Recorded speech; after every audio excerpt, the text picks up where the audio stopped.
Una semana más. Continuamos en este caso con este curso que empezamos, digamos, a impartirse desde la pasada semana. Ese curso referente a manipulador de alimentos. La pasada semana tuvimos ese primer tema que hablaba de la importancia de la higiene alimentaria y la normativa que dice la normativa actual. Bueno, pues hoy en el segundo tema a tratar vamos a hablar sobre las principales enfermedades transmitidas por alimentos contaminados. Para ello, como siempre, nos hemos puesto en contacto con Antonio Rodríguez Carrión, que es director del Observatorio Especialistas Ya. Antonio, ¿qué tal? Muy buenos días. Hola, buenos días María José, buenos días a todos los oyentes de Radio Arcos y de nuevo pues en el curso de manipulador de alimentos, que más bien podría llamarse también de higiene alimentaria, porque no solamente sirve para aquellas personas que tienen intención de sacarse el certificado de manipulador de alimentos, porque ya lo que es carnet ya decíamos que desde hace varios años, hace 14 años, ya no existe ese carnet de manipulador, sino que ahora es un certificado. Pero en fin, se sigue manteniendo el nombre porque es la forma más coloquial de recordarnos de que hay que tener un certificado de higiene alimentaria para poder manipular alimentos en el ambiente profesional, pero que vale para todos, para todas las amas de casa, el amo de casa, para nosotros mismos cuando nos comemos un bocadillo en el colegio, en el trabajo. Somos manipuladores, entre comillas, de alimentos, y que estos conocimientos pues nos vienen bien a todo el mundo. Desde luego que sí. Y también la pasada semana, con ese primer tema, pudimos comprobar que una mala higiene y manipulación de los alimentos conlleva, bueno, pues a una serie de enfermedades que muchas de ellas puede ser que la hayamos oído, la hayamos padecido, cuidado, y otras quizá nos suena un poco raro por el nombre, ¿no?, técnico que se le da. Pero para ello, este segundo tema, Antonio, principales enfermedades transmitidas por alimentos contaminados. Como tú bien dices, María José, la semana pasada vimos que hay diferentes formas de contaminarse los alimentos o de transmitir los alimentos, esa contaminación. Fue una forma un poquito general, pero ya vamos a ir destacando aspectos más particulares. En este tema 2 vamos a ver cuáles son los microbios que normalmente o más frecuentemente afecta la contaminación de alimentos. Y como tú dices, a veces son muy raros estas enfermedades. Por ejemplo, la primera que vamos a ver, salmonelosis, con relativa frecuencia, especialmente en verano, pero en cualquier época del año. Vemos en la prensa, en una comida ha habido 20 casos de personas afectadas por salmonelosis. Bueno, salmonelosis, pues el nombre de salmonelosis viene del apellido de un científico que fue el que descubrió este microbio. El apellido era Salmón, igual el mismo apellido que del pescado, es salmón. Pues en honor a este científico se le llamó salmonelosis por haber descubierto este microbio. Y en esta enfermedad, que es muy frecuente dentro de las contaminaciones alimentarias, se encuentra este microbio fundamentalmente, le gusta vivir o le gusta reproducirse en alimentos crudos, como la cáscara de huevo. Es decir, cuando vemos una cáscara de huevo manchada por las heces, por la caca de la gallina, especialmente cuando son gallinas que están en el campo, al aire libre, y entonces vemos como muchas veces está manchada de caca. Pues ahí donde está la salmonela, este microbio, que digo que es relativamente frecuente en la cáscara de huevo. Por eso, cuando nosotros consumimos huevos, vemos que la cáscara está muy limpia, cuando viene de grandes almacenes o grandes distribuidoras. Y es porque sufren un proceso especial para limpiarle esta caca que tiene normalmente, en fin, porque es natural, ¿no? La cáscara de la gallina, del huevo de la gallina, se la limpia con procedimientos especiales. ¿Por qué? Porque no es adecuado limpiar la caca de los huevos con agua. Es decir, esto de coger un huevo de campo, como decimos, que está sucio y meterlo bajo el grifo no es adecuado. ¿Por qué? Porque los microbios que están en esa caca con el agua se introducen dentro del huevo. Entonces lo correcto, porque el huevo es poroso, tiene como una especie de boquetito que no se lo vemos y a través del cual entra el agua dentro del huevo y entran los microbios contaminados por la caca. Entonces lo correcto es limpiarlos en seco, cepillarlos en seco y ya está, y así conservarlos en el frigorífico. Dice, bueno, pero vamos a ver, en una granja donde hay miles de gallinas, se van a entretener en poner a personas o a máquinas el cepillado en seco. Bueno, pues en las granjas hay dispositivos especiales que le eliminan la cáscara, perdón, la caca de la cáscara en seco. ¿Y por qué? Porque resulta que los huevos tienen en sí una partícula, es como una capita, como un plastiquito entre comillas, que envuelve y que nosotros no vemos transparente en el huevo normal, puesto por la gallina. Y esa película, esa especie de plastiquito natural que envuelve al huevo, que no vemos, que es transparente, protege de que entren los microbios. Si lo lavamos con agua, estamos quitando esa película, esa capita que envuelve al huevo naturalmente. Y entonces, al quitar esa película que protege al huevo, es cuando pueden entrar los microbios. Por eso no es conveniente nunca lavar los huevos, salvo que los vayamos a consumir inmediatamente. Entonces ya no da tiempo a que penetren los microbios. Yo lo meto bajo el grifo y después lo casco y hago el huevo frito, ahí ya no entran microbios. Eso por una parte. Después, este microbio, salmonela, también está en la carne de ave, en la carne de pollo frecuente, en la leche, que no está higienizada, que no ha pasado por proceso de pasteurización, en la mayonesa, las almejas y la pata de los roedores e insectos, es decir, las moscas, las cucarachas, los ratones, las ratas, en sus patas tienen mucha microbios de este tipo salmonela. Así que hay que tener cuidado y lo mejor la prevención. Sí, como ya hemos dicho, no lavar los huevos antes de meterlos en el frigorífico, ni tampoco cascarlos en el borde del plato, porque te lo cascamos en el borde del plato y entonces puede caer dentro alguna partícula de la cáscara contaminada. En las carnes crudas, que están poco hechas, pues especialmente las aves tienen que encontrarse en una temperatura interna mayor de 60 grados.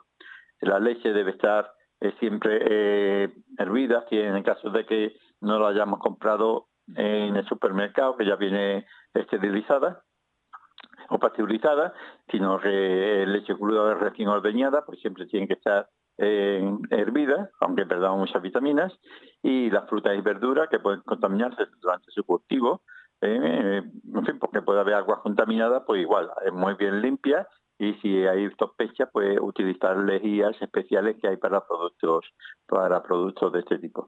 Y por supuesto, no beber agua que haya sido contaminada por posibles heces de animales o humanas, como son los manantiales, los pozos, donde no hay un cerco alrededor, y entonces puede haber caca de animales que hayan estado por allí o caca de personas, y con la lluvia filtra y contaminas el agua. Y por supuesto, hay otros también que son los animales que son muchas veces que tenemos en casa, como la tortuga, lagartos que se utilizan como juego de los niños prácticamente, o por ejemplo los pollos si tenemos un gallinero, que en su intestino puede haber salmonela, y después de estar jugando con la mascota, con la tortuga, con el lagarto, si no se lava bien las manos puede contaminarla. En fin, puede contaminar la comida. Y por supuesto, las superficies contaminadas. Es decir, donde se ha cortado carne de pollo, carne de otro animal que puede estar contaminado crudo, eso después hay que lavar muy bien y desinfectar la tabla donde hemos cortado. Y procurar que ese cuchillo que ha cortado carne cruda no pase a donde ya está un queso o carne ya cocinada, porque puede transportar los microbios de un lado a otro. Y por supuesto también, por último, de persona a persona. La salmonela puede transmitirse de una persona a otra si alguien no se ha lavado bien las manos después de ir al baño, o está utilizando objetos que pueden estar contaminados, ya sea en la cocina, o algún juguete de algún niño que está lleno de caca porque el niño lo ha cogido. Todas estas zonas son posibilidades de contaminarse y de pasar la salmonela de una persona a otra. Muchas formas de transmisión de esta enfermedad, salmonelosis, que sí es verdad que cada vez que oímos hablar de ella siempre lo relacionamos, ¿no?, en este caso con el huevo.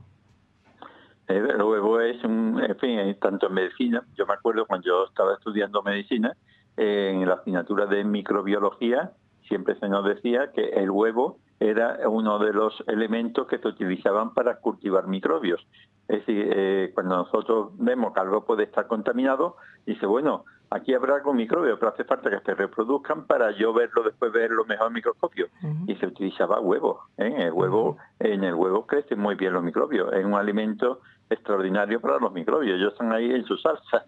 Por eso los huevos son tan delicados. Sí. Y hay que tenerlo, conservarlo y manejarlo muy bien. Bueno, hay un listado de 7 enfermedades, Antonio. Le pregunto, ¿el orden de aparición de esta es por la frecuencia con la que se produce? Por ejemplo, en primer lugar hemos puesto la salmonelosis. En segundo lugar estaría la listeriosis. Sí, normalmente, bueno, no solamente es por la frecuencia, pero también por su importancia. Por ejemplo, Ujú. también en segundo lugar podríamos poner la Escherichia coli, la enfermedad por coli, que ahora después vamos a ver, pero en fin, la más importante quizás, bueno, más importante, más frecuente es la salmonelosis, pero que todas hay que tener mucha precaución. Sí, sí. Por ejemplo, la listeriosis, que es una palabreja un poquito también rara, que hemos escuchado en fin, en verano, diciendo la industria cárnica en tal pueblo, la carne estaba contaminada por listeria, hay listeriosis, especialmente cuidado con las embarazadas, tal, tal. Pues bien, este es un microbio que debe su nombre a un señor, igual que antes era Salmón, el apellido de un señor, y por eso viene Salmonella, Salmonelosis, en este caso era un señor cuyo apellido era Lister, y entonces en homenaje a este señor que descubrió el microbio, se llama listeriosis. Es decir, de ahí vienen las palabras tan muchas veces raras, ¿no? Son apellidos que después desembocan en el nombre de la enfermedad. Pues bien, la bacteria, este microbio llamado listeria, causa una enfermedad que puede ocasionar graves problemas en mujeres embarazadas, en los recién nacidos, en los ancianos y en general en personas que tengan las defensas bajas. El microbio se encuentra en alimentos como los quesos blandos, los quesos blandos no fermentados, en los patés, en los productos crudos, en las carnes procesadas, en los embutidos, en las carnes y mariscos, en fin, en general, que no están procesados. Y además la listeria tiene una cualidad que es que puede sobrevivir y multiplicarse en ambiente frío, en los frigoríficos. Hemos dicho, ya comentamos y lo veremos más adelante, que los frigoríficos permiten que los microbios ante la acción del frío no se reproduzcan o tarden mucho en reproducirse, van lentamente porque el frío los encoge, entre comillas. Pues bien, la listeria pasa un poquito del frío. Y entonces dice, bueno, entonces ¿qué hacemos para prevenir? Pues lo primero es en la industria, que es fundamentalmente donde más se puede contagiar, en las que manejan las carnes, las grandes industrias de carne, que después las procesan y las venden en los supermercados, pues que esté muy limpia y muy bien desinfectada. Por eso, los veranos, sobre todo en verano, escuchamos en esta industria se retiran las sacinas, las no sé qué, las carnes que están procesadas aquí. Pues se debe a eso, a la microbio listeria, que ya digo, que fundamentalmente son las carnes, los quesos y los embutidos, y algunos mariscos, donde puede estar este microbio. Antonio, una duda que me salta a mí ahora con respecto a las carnes. Cuando vamos a cualquier carnicería a comprar la carne y antes de cocinarla, ¿sería conveniente que pasara bajo el grifo? Bueno, por supuesto, vamos a ver, la carne, si pasa para el grifo le puede quitar porque es que la carne es muy delicada. Hemos visto, por ejemplo, tú dejas un trozo de carne a la intemperie y al momento acuden las moscas. Las moscas depositan ahí los huevos porque la larva, el gusanito que sale del huevo, tiene la carne un alimento extraordinario. Entonces, como no sabemos dónde está la carne, no pasa nada por pasarla por el grifo. Cuidado que esa sangre que sale después contamina el fregadero. Es decir, que entonces después del fregadero tiene que echarle su buen agua, su buen jabón y seguidamente su lejía. Porque la carne, ya digo, es un sitio donde los microbios crecen fabulosamente porque tiene muchos nutrientes y ahí crecen. Entonces se limpian. Después lo que sí es conveniente siempre es secarlo, porque la humedad es un sitio donde los microbios crecen muy bien.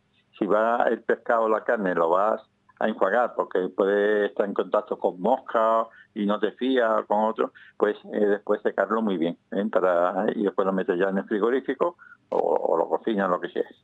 De todas maneras, una carne que se va a pasar directamente a la sartén o se va a pasar al horno, los microbios se van a morir. Es decir, aunque estuviera un poquillo sucia, aunque eso estuviera... Y dice, bueno, es que la sangre que tiene la carne se va a perder y va a perder sabor. Bueno, pero de todas maneras, si va a ir directamente a la sartén o al horno, pues en fin, ahí de todas maneras se van a matar todos los microbios. Bueno, pues continuamos con ese listado de principales enfermedades que son transmitidas a través de los alimentos contaminados. En tercer lugar, en esa lista, Antonio, ¿qué bacteria estaría? Bueno, en esta lista hemos puesto el estafilococo. Pero hay que decir que aunque la lista yo he puesto aquí, por ejemplo, unos cuantos microbios, no hace falta tratarlos todos. Simplemente es para que tengamos una idea de lo que nos dé tiempo, que todos son iguales. De una manera u otra, con todo hay que hacer lo mismo. Por ejemplo, en este caso la Escherichia coli, coli es igual, es el apellido de otro científico, por eso se llama coli. Es una bacteria que provoca infecciones graves en humanos. Y entonces hay que tener presente porque se transmite a través de la manipulación de los alimentos en muchos casos. En la carne cruda o poco cocida, especialmente en la vaca, es decir, en las reses. También en la leche que no ha sido pasada por la pasteurización, en los jugos que no están pasteurizados, en las frutas, verduras contaminadas por aguas que no están limpias, las heces en la caca de los seres humanos, también hay mucho Escherichia coli, y eso es importante sobre todo en los niños, que no al menos no se saben limpiarse todavía bien el culito porque son pequeños y muchas veces llevan sus manitas, están aprendiendo, llevan sus manitas llenas de caca y va contaminando todo. Pues esta Escherichia coli, para matarla o para destruirla, lo primero es cocinar adecuadamente. Las carnes de las reses, de la vaca, por ejemplo, de las terneras, especialmente la que está molida, debe tener una temperatura interna, no por fuera, sino en el interior, sobre todo cuando es fresa, de por lo menos 71 grados, 74 grados, más de 70 grados, para poder matar las bacterias. Por fuera puede estar muy bien cocinada, pero por dentro no ha llegado el calor, porque la hemos puesto fuerte por dentro y no suficiente tiempo para que por dentro tenga estos 70 grados. Esto se ve con un termómetro que vale muy barato, vale unos 10 euros, no sé, que se pincha y se llega al interior. Esto ya lo veremos más adelante. También es importante evitar la contaminación cruzada, que es cuando de un instrumento contaminado va y pasa a otro alimento que está cocinado. Entonces le está cruzando los microbios de un lado a otro. Para ello es importante utilizar tablas de cortar y utensilios separados, siempre separados de alimentos crudos y los alimentos cocidos. Y por supuesto lavar y desinfectar todas las superficies y todos los utensilios que hayan estado en contacto con alimentos crudos antes de volverlos a reutilizar. Es decir, que si yo utilizo pescado con un cuchillo o una tabla de cortar, antes de cortar queso, antes de cortar una ensalada, un tomate, lo que sea, tengo que lavarlo con agua, con jabón y después con un poquito de lejía. Y por supuesto lavarse las manos con agua y jabón durante al menos 20 segundos, antes y después de manipular el alimento, antes de manipularlo y después por supuesto, de ir al baño o de tocar a los animales, a las mascotas que tengamos. En fin, la fruta y la verdura, para eliminar la Escherichia coli, lavarla muy bien, bajo el agua corriente antes de consumirla, especialmente en caso de ensalada que se va a consumir crudas, y el agua potable, pues cuidado con los manantiales, los pozos, porque como ya hemos comentado antes, además de otro tipo de microbios, salmonela, también hay otro tipo de microbios, como son, por ejemplo, endorovirus, en fin, un virus puede infectarse en muchos sitios, ¿no? Con el agua contaminada. Así que ya diremos también todos estos procesos hablándolo en programas sucesivos. Bueno, es amplio, desde luego, son 12 temas este curso, como bien decíamos, de manipulador de alimentos. La siguiente tiene el nombre, como decíamos, un tanto técnico, campylobacteriosis. No sé si lo he dicho bien, Antonio. Sí. Sí. Otra causa frecuente de diarrea. El Campylobacter es una bacteria que provoca bastante diarrea y se encuentra en el intestino de pollo y que puede contaminar la carne durante el proceso de sacrificio del pollo y retirar los intestinos, a la hora de quitarle los intestinos. Y también se puede causar esta infección por el agua de bebida que esté contaminada con las heces o la leche cruda, en fin, todos estos casos que estamos viendo, los mecanismos de transmisión, como hemos visto, son parecidos. La leche, el agua, las carnes, y ya digo, los microbios son muy variados. Por eso es tan importante, dice, bueno, pero los microbios todos están ahí, todas salmonela, ¿no? Puede haber otro tipo de microbio u otro. Dice que son muchas causas y la única forma muchas veces de saber qué tipo de microbio es, no es por los síntomas, que son muy parecidos, que ahora lo veremos brevemente, sino analizando el alimento, cuando hay una epidemia, cuando hay una enfermedad, pues en el hospital se analizan cuáles son los alimentos que posiblemente están contaminados para saber dónde está la fuente y también se analiza la caca o otro tipo de análisis en sangre para saber exactamente qué tipo de microbio y qué tipo de tratamiento muchas veces hay que dar. porque no es lo mismo un antibiótico para un tipo de microbio, una salmonela, que por ejemplo que a lo mejor para para un virus, que con el virus no hay antibiótico que valga, ¿no? Es importante también saberlo. También tenemos, por ejemplo, el norovirus, que ya no es una bacteria, es un virus contra el cual no hay antibiótico y que, sin embargo, es muy frecuente, sobre todo en las guarderías. En las guarderías, la mayoría de las diarreas son producidas por este virus. Ese es un virus, claro, el norovirus se llama, norovirus. Y los cruceros, en los hospitales, en las residencias de ancianos, es el que es fuente de muchas de las diarreas. Y se transmite por los alimentos preparados por una persona que ya está infectada o porque me ha tomado agua contaminada, si es que está en el campo o ha ido de excursión o algo. Así que es importante tener presente eso, que no solamente son bacterias, que también pueden ser virus. Y hay uno especialmente importante que es el botulismo. El botulismo, que está causado por una bacteria con un nombre muy raro, Clostridium botulinum. Esta bacteria produce una sustancia. Esta bacteria es peligrosa porque produce una sustancia, una toxina, que es muy potente y muy peligrosa cuando se encuentra en zonas con pobre oxígeno. Es de la familia de tétanos, de Clostridium tetani, que también es una enfermedad porque es por las heridas. Cuando están infectadas y con poco oxígeno, pues esto es en los alimentos que tienen poco oxígeno, por ejemplo las conservas, especialmente las caseras.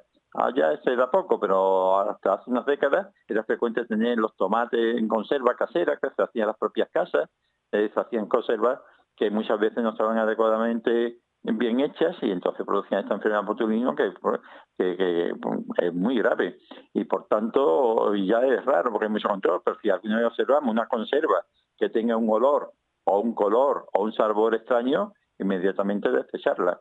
Y es cuando se decía, dice, si ves una lata que está bombada, deséchala, una lata de conserva, pues era por esta enfermedad, por el botulismo, que es una cosa que siempre he dicho, las latas que están deformes hay que no consumirlas, pues por eso, por la enfermedad del botulismo. Y también cuando presente por algún lado de esa lata, de ese producto, alguna mancha como verdosa y demás, lo digo para que hay personas que dicen, se quita esta parte, pero la otra está sana, la otra está bien. Aquí creo que cometemos un grave error. Sí, ya lo veremos también en las conservas o en los alimentos, los quesos y demás. Cuando veamos que ha pasado cierto tiempo, una lata que hemos abierto de foie gras o de lo que sea, y vemos que tiene una capa como de moho, dice, bueno, le quito esta capa, pero esa capa no es solamente superficial. Esto tiene, como dijéramos, unas raíces que penetran dentro del alimento y, bueno, la mayoría de las veces no es muy tóxico, puede provocar diarrea, dolores de barriga, dice, tengo gases, pero que no sabemos exactamente qué tipo de alimento puede estar y entonces todos aquellos alimentos que por el paso del tiempo lo hayamos dejado sin estar refrigerado o más tiempo del conveniente, pues que también veremos cuánto tiempo se puede estar los alimentos en el frigorífico en otro programa, pues estos alimentos que tienen ese moho, esa sustancia, hay que desecharlo porque pueden producir sustancias tóxicas y que nos pueden dar problemas. En cuanto a los síntomas, me imagino, Antonio, que la mayoría de estas enfermedades hay síntomas muy en común, ¿no? Como vómitos, diarrea, dolor abdominal. Sí, hay veces que son síntomas leves. Y sabes, mira, tengo un poquito de indigestión, algo me ha caído mal. Lo que ha caído mal es que he tomado alimentos contaminados por las manos sucias o porque han estado mucho tiempo a la intemperie y se han contaminado. Y entonces, pero hay veces que no. Hay veces que son síntomas más serios, con fiebre, vómito, diarrea. Y dolor abdominal, dice, será una apendicitis, será no sé qué, si tiene diarrea, y dice, bueno, esto es algo que he comido. Pero que una diarrea puede ser también una apendicitis, pero puede ser también por algo que has comido mal. Entonces, cuando haya mal estado general, lo mejor es acudir al médico y si el médico no está, tu médico, pues a urgencias. Entonces, allí ya te ven más o menos la gravedad del proceso y te preguntarán qué has comido, qué no has comido, en fin, si hay alguien más, porque si hay varias personas que tienen los mismos síntomas, lo más posible es que sea una intoxicación alimentaria, una infección alimentaria. Un caso muy típico, las bodas, bautizos, comidas en los campos, de varios amigos, y si hay varias personas es casi patrón neumónico, bueno, casi seguro que es debido a algo comido. Entonces, que hay veces que hasta puede producir la muerte, no quiero decir, pero hace unos pocos años en Cádiz alguien comió una tortilla en un bar y hubo muerte, y hasta hace poco todavía salía, la prensa de vez en cuando todavía están los juicios. Es decir, no es frecuente, pero si alguien tiene una enfermedad grave, grave, crónica, como diabetes, padece de corazón, padece de riñón o defensas bajas, lo que en una persona es simplemente una diarrea y 3 o 4 días a estar mal, en esa persona se puede descompensar y tener cosas más serias. Claro. Bueno, pues hasta aquí este tiempo que le dedicamos a este segundo tema de este curso de manipulador de alimentos. Recordamos a todos nuestros oyentes que si quieren escuchar detenidamente este segundo temario, como así el primero, ya está disponible tanto en la web del Observatorio de Salud Especialistas Ya, como también en nuestra página web de Radio Arcos. Y a su vez también creo que es más completa la información porque a través de la web del Observatorio de Salud Especialistas Ya facilitan también un enlace de un vídeo sobre las enfermedades transmitidas por alimentos y además también artículos con titulares como este, Antonio: 600 millones de enfermos anuales, es decir, al año, por patología transmitida por los alimentos. O, por ejemplo, el brote de salmonelosis en Barcelona, pistas de que te has intoxicado y también cómo actuar, que es muy importante también. El prevenir y, en el caso de que llegue a contagiarte, saber cómo actuar. Y también, por ejemplo, otro artículo sobre la listeria. Detectan lotes de carne mechada, que dice, oye, la carne mechada, que fue famosa hace tiempo, contaminada por listeria, sí. Que estos microbios que hemos hablado hoy no son cosas muy raras, son raros sus nombres, porque son los apellidos de los descubridores, pero que son microbios que están ahí. Así que tecleando en el ordenador www.especialistasya.com podrán ver estos vídeos, los enlaces a los vídeos, y que de una forma muy didáctica pues nos enseñan todas esas cosas, así como artículos de prensa, porque estos son temas de actualidad, no son temas hipotéticos que pueden ocurrir o no, sino que se están dando, y esperemos que, en fin, que no nos toque a nosotros. En fin, es raro, pero que de vez en cuando pues hay casitos de estos, no tan graves como a veces aparecen en la prensa, pero que están ahí. Es importante conocerlo. A mí me encanta este refrán que dice: más vale prevenir que curar. Exactamente, y más en estos temas. Ahí está. Bueno, Antonio, le esperamos la próxima semana. El tercer tema, recuérdenos de qué hablaremos. Sí, el tercer tema vamos a hablar de ciertos mecanismos que hay por cómo se transmiten los contagios, los microbios de un sitio a otro. Hemos visto cuáles son los microbios más frecuentes y ahora a ver cómo se transmiten. Muy bien. Bueno, pues esto será ya la próxima semana. Recordemos que pueden seguir este curso tanto en la web de Especialistas Ya como en la web de Radio Arcos. Y como siempre, los viernes a la misma hora aquí en la emisión, en la programación de esta casa de Radio Arcos. Antonio, como siempre, mil gracias. Pues nada, buenos días y como siempre ha sido un placer estar con ustedes, que tengan buen fin de semana. Gracias, igualmente.